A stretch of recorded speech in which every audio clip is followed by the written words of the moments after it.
But I just want to encourage us today as we end out the year.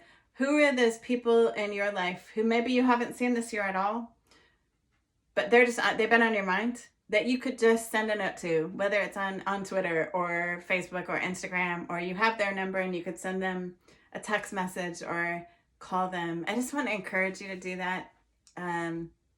People are needing that connection right now, and this is not everything, but some people don't even have this. And so, who are those people that you haven't seen on here because they just have had so much screen time and they are feeling really disconnected that you could connect to. So that's one of the things that I wanted to talk about tonight. I've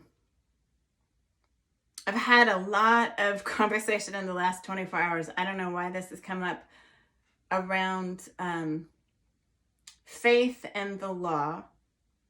And I just want to share a number of conversations have kind of converged for me over the last 48 hours. One was, I want to encourage you, if you have not done any research or heard about this, there have been more federal executions this year than I think 13 years, maybe longer than that, in our nation.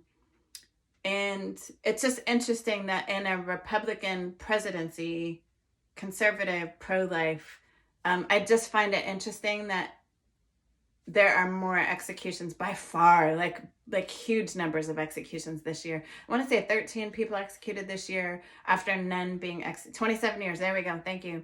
I knew it was a long time. I just can't remember the number. But I just want to throw this out here. So that has been happening, and I've been reading some things about that and just been really disturbed. The whole idea of the death penalty to me is really, it really is problematic for me. I just am really struggling with the notion that we choose as humans to put people to death for making mistakes. And often they've done really egregious things, y'all.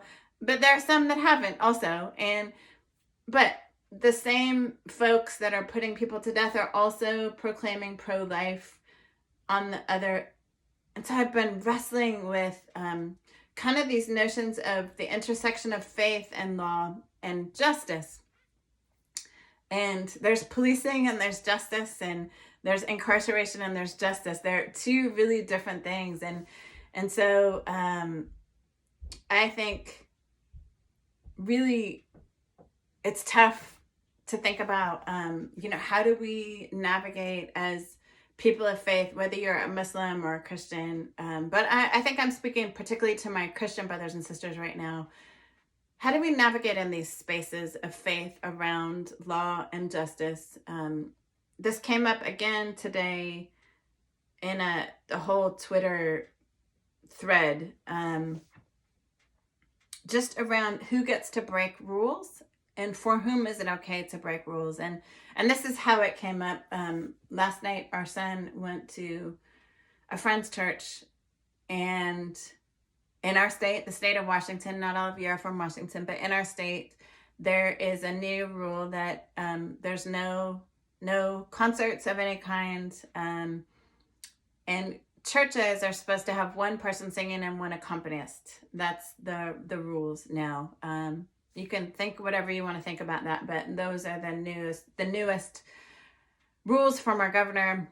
And in our church, we have one singer, one accompanist. They happen to be married to each other, so there's not even any danger of them because they're married to each other. But so I've been thinking about that as a pastor's wife. But my son attended a church last night, and this particular church had a whole worship band. Nobody was masked. And then people in the church were masked and not masked. And so I've really been wrestling with this idea of, okay, so you can choose to not follow these mandates on this, whether you agree with them or not, is immaterial. Because here's where I'm struggling. On the one hand, this summer when there were Black Lives Matter rallies, or whether they were organized by BLM, like the organization, or not. By the way, not all Black Lives Matter rallies are organized by Black Lives Matter, that organization, by the way. Most of them are not. But when there were those rallies, I watched my Christian friends really angry and, how dare they? And when those rallies turned violent at times, which often the rallies would happen, they'd be peaceful, and it was later on that things happened. But regardless, I watched my, especially white Christian friends, say horrible things about people in protests, whether peaceful or riotous. Lots of anger around those protests. And yet those same people were marching on our Capitol to talk about, how dare the government tell us to wear masks and social distance and not be able to work.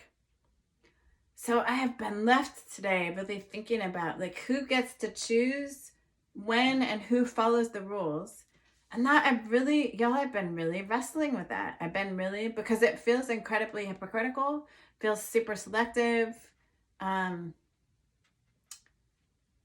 for those of us who are Christians, I'm hearing Christian folks yell at Black Lives Matter, yell about critical race theory. That's a whole nother conversation that I don't want to get into today. I got into it on Twitter tonight earlier, but I'm not going to get into it on here yet. Maybe I will later. But critical race theory, and I know the president made it illegal for people to do race training and gender training in government organizations this year, saying that it's, it's just a horrible thing, that is dividing our country. So all of that is bad. And yet we can choose to not wear masks and sing however we want to in church spaces. Y'all, at last I checked, church is not just singing, but it feels to me like that's kind of what it's become. And, the Bible, at least the Bible as I remember it, where two or more are gathered, there he is. That doesn't require an actual building. So I'm wrestling with this as we get to the end of the year. How can we show up and be better? How can we show up and be better? Yes, thank you. Faith is not about the rules. What does love? I'm reading off Instagram here because Karen is speaking my language here. What does love and love your neighbor look like? Yes, Karen, that's what I want to get to. And I know I have got to model that too. So I'm just going to keep it real, y'all. I'm having a hard time loving my brother and sister in Christ right now. I'm really struggling. I'm struggling because I'm seeing all these discrepancies and ways that people are worshiping that feels more like nationalism and something other than what I understand to be worshiping God. I'm just struggling with that. So I'm just going to confess right now, that's the neighbor that I need to learn to love better. And that's what my husband preached about today. I feel like he was totally preaching to me, at me. I know he's struggling too. So I know it's something that we as a couple are having to really work through. But I just want to encourage us all, how can we as a country show up better for one another? How can we as a country? We have got to be and do better for one another. And it is not, it's not about Republican or Democrat. Because in the end, here's the truth, y'all. In the end, we as human beings are much more alike than we are different. But we have so politicized everything, and the folks on either extreme are the ones that are being centered right now. And the reality is, as a country, we're all much more towards the middle than we are towards the right or the left. And if we could center humanity, and I don't know how I don't have answers yet, y'all. When I get answers, I'll write a book and then make millions. But I don't have answers yet. What I know for me is that it has to start with love. It has to start with love for me. And so I just want to encourage us, as I think about not a New Year's resolution, but as I think about how I want to move into this next season of life, whether that starts tomorrow or January 1st, I want to commit to love better. And loving better means giving people a break. Loving better means showing compassion. Loving better means not jumping to judgment first, but really giving people the benefit of the doubt. Loving better means that if I'm going to critique something, I'm also going to be part of the solution. That is one of my rules for myself, is I don't want to be critical if I'm not willing to also be part of the solution. And so I want to offer that as some encouragement for folks. I also want to share, really connected, about a conversation that I had today with two different people, and they're going to remain nameless because one of them may be here, but man, this was so heavy on my heart, this conversation that I had today. As you all know, I am biracial. I am Black and white, adopted by white people. Shout out to mom and dad, who are my favorite people on the planet. Identity is really hard to be when you are biracial. It's really hard. It's hard for a lot of reasons. You are never all of one thing, ever. Like, you're never Black enough, never white enough. Your parents don't ever, neither one of them really understand your experience, right? Like, my parents really don't understand being biracial because they're both white. But this particular student that I was talking to today has one parent who's Black, one parent who's white. And so for many of the biracial students that I know, the parent who's white is almost always, just my experience. This is not true. I haven't done the science research on this, but I'll just say in my personal experience, most often the biracial children that I know here in Washington State are being raised by a white mother. And so here's what happens then, is those children are surrounded by whiteness, surrounded by white culture, and at some point, they realize, often in middle school, sometimes early high school, I am not white, but I'm also not Black, and I don't really know who I am. And so, Kaori, hey friends, I was talking to a biracial young person today, and I just thought, oh my gosh, you are walking through the journey that I watch all my biracial students and my own self walk through, that sense of never being part of any one culture or racial group, being seen by other people in a particular way, and often being perceived by the outside world as Black, but having been raised by white people, you don't feel like you can take that on. And so it's this very confusing thing. And then COVID hits, and Ahmaud Arbery and Breonna Taylor and George Floyd, and suddenly you know that you are not white. And that, I want you to think about what that has to be like for our biracial children being raised by white parents right now. And how incredibly alone that has got to feel for them. Because suddenly, oh my gosh, I'm not like my parent. And imagine that the parent you're living with or the family you're living with is also anti-Black Lives Matter. And you discover for the first time they're conservative. And they don't agree with all this Black Lives Matter stuff. And they don't think race is a thing. And they've taught you your whole life that skin color doesn't matter. But you are now for the first time saying, oh, skin color does matter though. Imagine what this moment is like for those young people. And so I ended up talking to this young person today, and hopefully we're going to have a Zoom call on Tuesday or Wednesday, but the pain of walking through that experience on your own, I knew it was painful because I know what I experienced, and I'm not even alone. I got a Black husband, Black children. I got white parents that get it as best they can, who have been there. I got this, you all. But as I'm talking to this young person, I'm realizing how incredibly alone this person must feel, but how many other young people are feeling so incredibly alone. And my heart just aches for this person, but for so many others. And here's the other thing that I would say to those of you who are white, and I would say this to my daddy if he were here, because my dad didn't really get all this. Man, it's right now, I bet there are some of you out there, some that you're connected to. You are that white parent of a biracial kid. And you're seeing anger from your child in a way that you've never seen before, and you love your child and you don't understand. Maybe that's not you, because you may, if you've been here long enough, you've been doing some learning. But imagine this is your first experience around race.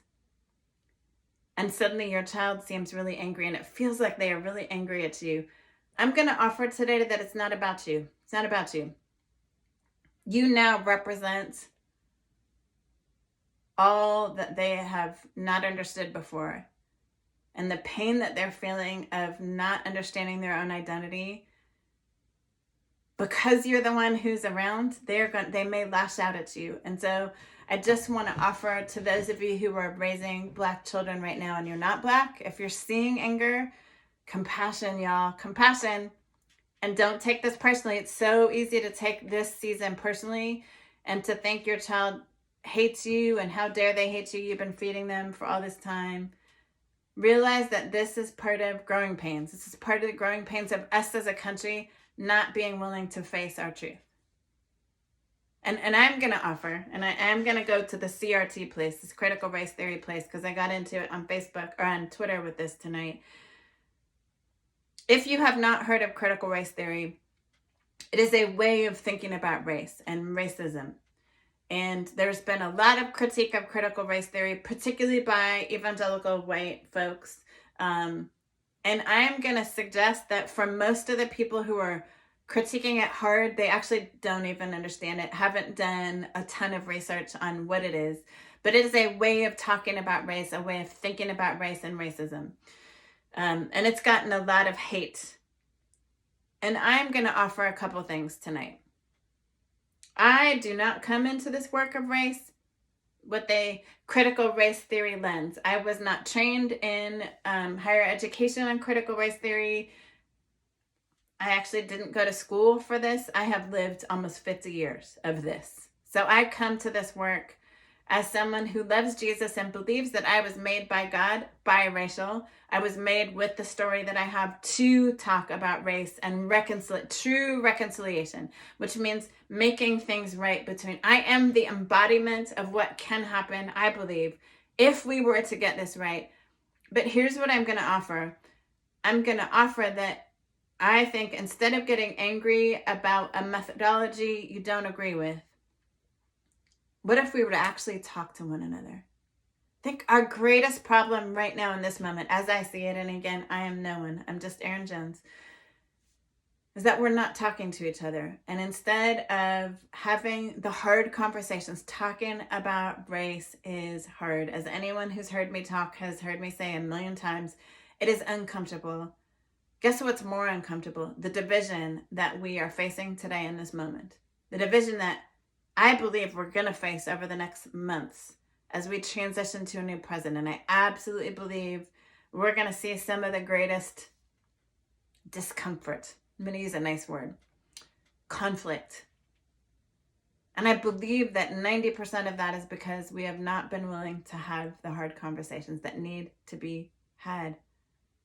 I can't tell you the numbers of people, dozens, probably more than that. Erin, man, slavery happened so long ago. Why do you have to keep talking about it? Because we've never really talked about it. Because we've never really talked about slavery and Reconstruction and Jim Crow. We've never really talked about it. We get 2 weeks in history class 1 year. Maybe 2 years. Maybe 8th grade and 9th or 10th grade. 2 weeks is not enough to talk about the atrocities that were. The genocide of Native American people. I mean, I could go on. And it's not about, oh, you bad white people, you should all be punished in some way. It's not about that. It's not about that. I am a Christian person who believes in reconciliation. I believe that we were all born broken and that we all have to acknowledge that we are broken and we're in need of healing and wholeness. And the only way to get healed and whole is by confessing, being honest about where we are broken. I think America has not really been honest. And in fact, I think those people who think they have been honest often have just said, oh, I'm sorry for that thing that we did. Sorry. That was so bad. I'm so sorry. And then walked away. Hey, Erin, I said I'm sorry. I repented. But the behavior didn't change. And we haven't been willing to not only be honest about the actions and the harm that we've done, but we also haven't been willing to invest in, okay, we did a bunch of harm. We can't just assume that now that we've said sorry, things are just better. It's not how it works. We have to do the work necessary to actually make right this relationship. And for those that believe in reparations, I am not about financial reparations because I think it will require that people have to prove themselves Black enough or prove themselves connected to slaves. And trying to do that, I think, is too complicated. And yet, I believe there are ways that we can repair the breach. In education, we could actually teach about all histories instead of one perspective on history. We could teach about peoples of African descent, about their kingdoms and scientific discoveries long before the United States was a place. We could teach about the tribes in our state who still exist, by the way, who are not in the past, to live in the present and do amazing things in the present.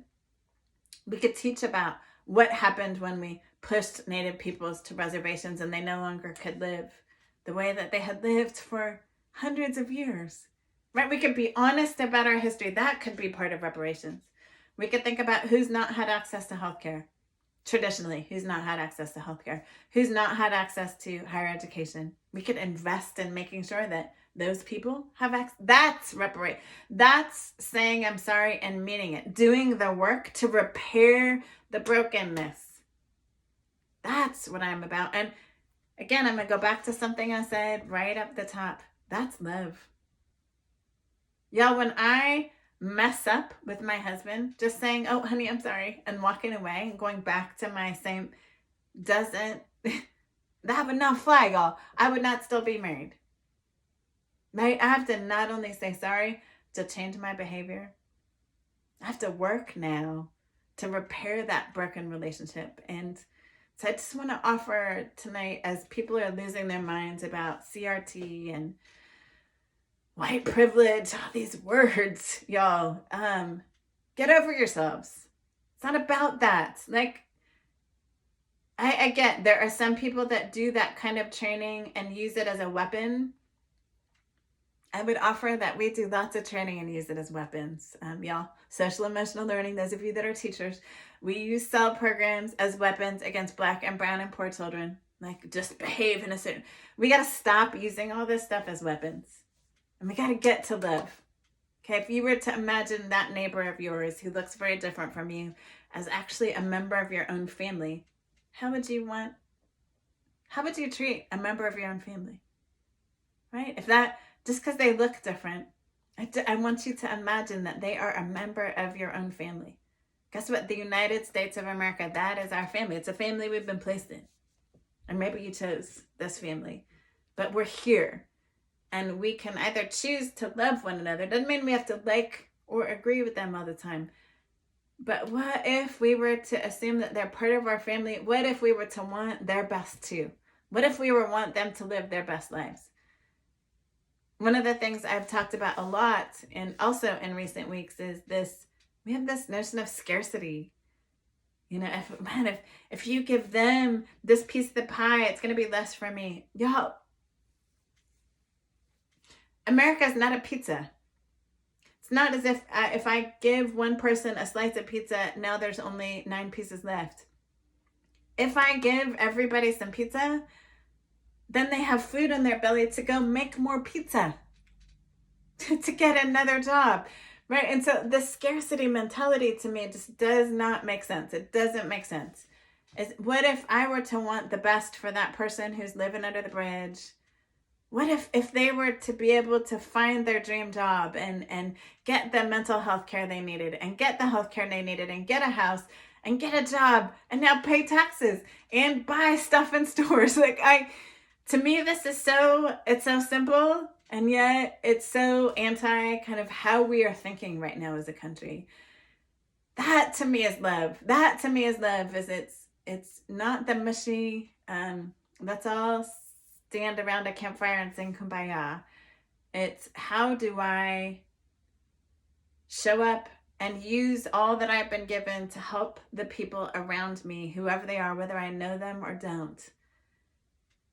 How do I show up and help other people become their best selves? What could that look like for me? What could that look like for you? And so as we move into this new year, that's what I want to challenge us to do, is to think about, how can I show up as my best self?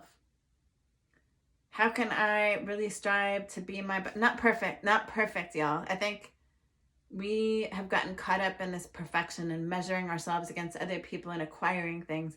How can I show up as my best self? Like, find the things that really move me, the things that I've been given to do that I'm good at. How can I show up and really hone those things and then give them away? Give them away to other people. Give them away. What I said at the very beginning is, I believe what you give away will come back to you. Whether you believe the Bible or not, my life experience has told me that when I give away without any expectation of getting something in return, like obviously if it's a job and I'm getting paid, that's different. I'm talking about that time that you have that's yours, what you give away, and the effort with which you give it away, the investment that you make in it. I absolutely believe it returns to you. And this year has been that. In March, I had no work. From March to June, not one paycheck. March to June. I have been busier, had more paid gigs from June to December than ever in my career. And I really believe that came from just putting my best out there and choosing to serve other people, even when I was exhausted and didn't have much left to give, just giving away. And so I want to encourage you during this holiday season, what can you give away? What can you give away? And how can you love more effectively? How can you love? Each one of us can love better, right? Like, I don't think we're ever going to arrive at loving well. I wish I could, but loving is something I got to learn to love myself too. So part of loving myself is not coming live the last couple weeks. I needed to just show up and love myself. And by the way, if y'all have been following me, I thought I had shin splints or a stress fracture. I went to the doctor yesterday. My parents are so proud. I hate doctors. I hate going to the doctor. But I was hurting so badly. I went yesterday and I just have, like, there's a muscle that goes from your knee down to your ankle, and I have tweaked that in some way. But self-care for me was not running the last couple weeks because I was hurting, and just, listening to your body. The older I get, the more I'm realizing I have to listen to my body, to listen to your heart. Right? Trust that when, like, Jerome McField's name came into my head this morning, reach out, like, trust those things. It's not magic. But I do believe that we don't check in with ourselves, and there are plenty of things that our bodies are trying to tell us, both about ourselves and the people around us. And so I think I want to end with that, and end this year by saying to each one of you who have shown up for me, thank you so very much for showing up and for reminding me that there is so much good in the world. There really is so much good in the world. What we see often on social media is the worst of things. But I want to remind us today, and I want to encourage you to think about for your own life, what is the good in the world? Because there is so much of it. And I think we get distracted by the little bits of bad that get magnified. And that's all we can focus on. I want to encourage you tonight, and just as we end this season and this year, to think about, wow, what is the good? Jenny, I love you too. What is the good? Who are the people that have been good to you? Even in the midst of the loss and the suffering, where have you experienced bounty and blessing? Even the little things, y'all. It may just be little things right now, but I want to encourage you to think about that. Gratitude. I'm going to thank you all who are engaging on issues of race and reconciliation for the first time this year. Thanks for continuing to show up. This is a marathon that we're on. Our country took 400 years to get to where we are around this thing. It's not going to magically become better this year.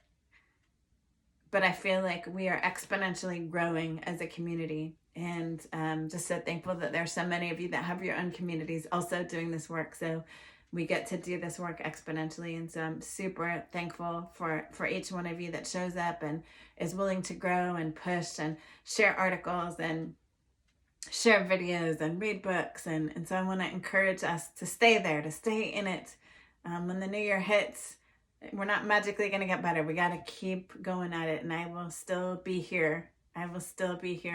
Doing the work. And I hope that you will continue to join me. And then I want to encourage us, last thing, to love well. Let's love one another well. And that means Happy New Year to you too. That loving well means long suffering, being patient with people, being kind, showing compassion, having empathy for one another,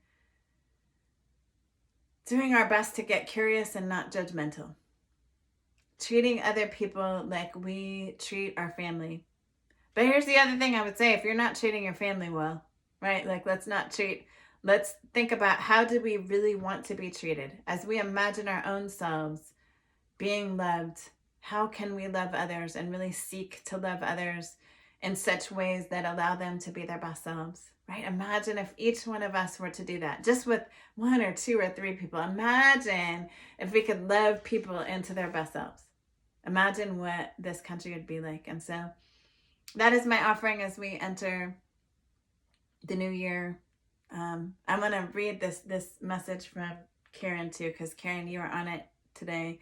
Being honest about our brokenness takes courage and willingness to be vulnerable. There's so much fear that is paralyzing. We can't fix it all in one sweep. We've got to start and then start again and then start again and start again, right?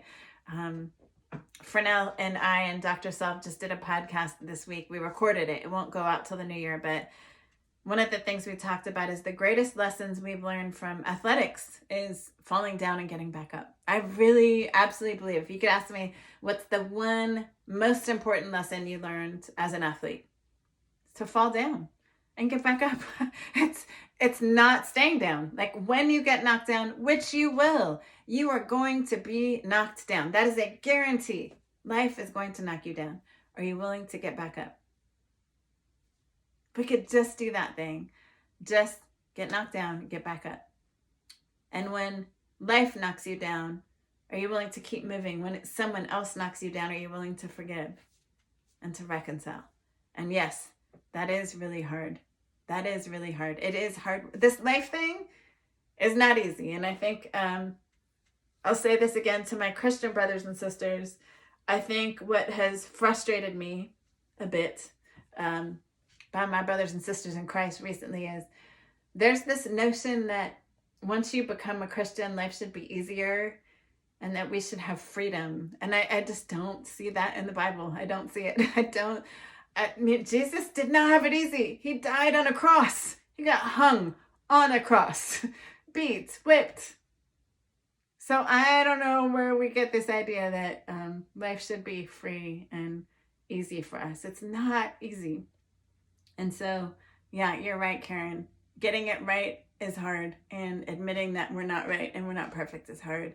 And so let's stop trying to be perfect. Let's just strive to get better. And for all of you that are educators, and I know we have quite a few educators on the call, I think the hardest thing about school spaces is, and I always work Title I, most failing schools, is that we strive for perfection instead of growth. We don't focus on growth and learning. We strive for grades and perfection and test scores. And I just think that's really unhealthy, actually. I think we need to strive to always grow and always push ourselves and strive to be better tomorrow than we were today. So yes, Melissa, I got to say that out loud one more time before the new year. Humility, humanity, and history. Can we show up humble enough every day that we don't know it all, that we have got to grow and learn every single day? And also with the humility that we can't do any of this stuff by ourselves, right? Like we are no good on our own. And in fact, caveat here, when the student that I was talking to earlier, the biracial student, said this whole notion of bootstraps and I pulled myself up on my bootstraps is a lie, y'all. It's a lie. Nobody pulled themselves up by their bootstraps. Not one person. Somebody made those boots that you have on. Some of y'all don't even have boots to pull up, but that's a whole nother story. Somebody made the boots and put the ties in them. You did not do anything on your own. So I don't care whether you're an NBA superstar, a millionaire entertainer. You had teachers and educators and coaches who helped you get to where you are. So maybe you worked really hard. Not saying you didn't work hard, but this whole idea of I did it on my own. I pulled myself up. That's just a lie. So let's get away from that. So humility is realizing you cannot do it by yourself. You are not all by yourself to have made the boots. And like, you do not own a factory. Yeah, you don't even know how to sew, so stop it. Have the humility that you don't know it all and you can't do it all on your own. Number 2, can we center the humanity of folks who are around us, and especially those with whom we don't agree, especially those who don't look like us, don't sound like us, don't make the same. Can we center their humanity? Can we treat them as if their lives have value, even and especially if we don't agree with them? So humility. Show up humble. Realize you can't do it by yourself. Humanity. Every human being on this planet, whether you agree with them or not, has value. Number 3, history. We all have a story. And by the way, I am determined. This next book is coming out next year. So I already have a title in my head. And I have a friend who's working on a scholarship for a writer's program with a very famous person. So I got a name for a book, and it's going to be about the power of story. And about, if we're going to really do this racial equity work and racial reconciliation work, we have to start with our own stories. And then we have to get real about the history of the spaces that we inhabit. And until we are willing to do that, not a lot is going to change. It's going to take courage, y'all. So let's step into this next season of life grateful, with a lot of compassion and a lot of love. I love y'all. Thank you so much for being on this social media journey with me. And I pray blessings over each one of you. Blessings to you and your families. I am so proud of so many of you who have really pushed through some hard things this year to get to where you are. And that the fact that you're still here, pat yourself on the back that you were still here, you're still moving it. Super important. Super, super important. Thanks for joining me tonight. Keep me in your prayers too. I'm asking y'all to do this stuff. I gotta do it too. It's not easy for me either. But it's so important. If we could just link arms and do this stuff together, again, imagine the world that we could create. It's up to us, okay? Okay, take care, everybody. Love y'all. Have a great week this week. Bye.